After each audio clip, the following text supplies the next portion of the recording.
If everyone saw an unarguable formula for finding absolute truth or true north, we would all agree on what is right and what is wrong. However, it's not that simple. You see disagreement everywhere on what is right or true. The confusion we have over truth starts with the meaning of truth. We discussed this earlier, but let's look at it again. The common definition of truth is fact. However, when we look at the meaning of fact, fact means true. Remember? This is a circular argument for the meaning of truth and isn't really helpful.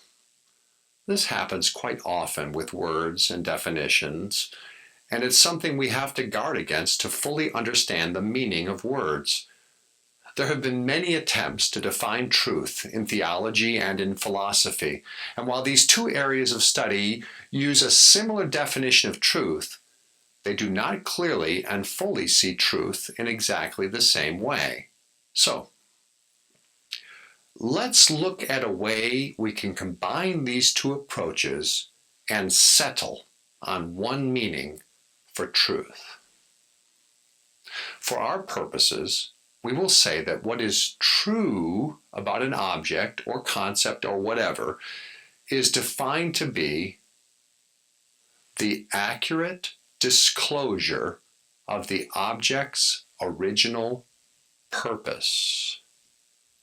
Now that's a bit technical, but what it means is the truth about an object is what is correctly revealed about it by its originator or designer.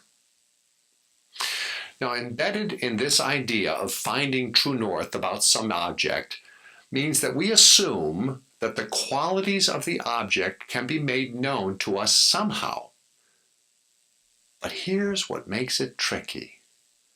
The fact that there are different core assumptions about how this disclosure occurs.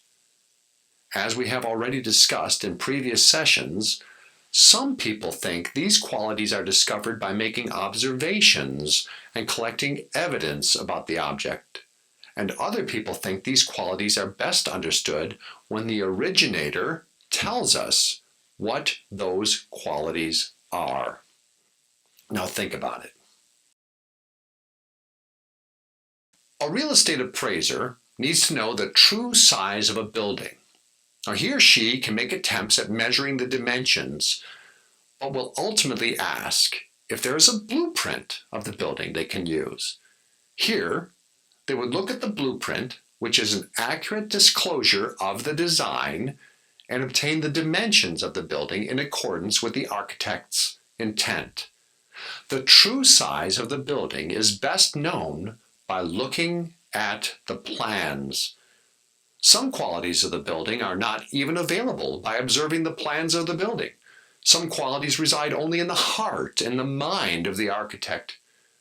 Can you think of any qualities like this? One such quality is the purpose of the building. How does the architect want it to function when it hosts different kinds of events?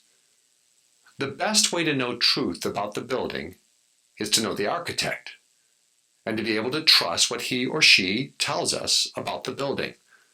Then we can fully know what true north is about that building.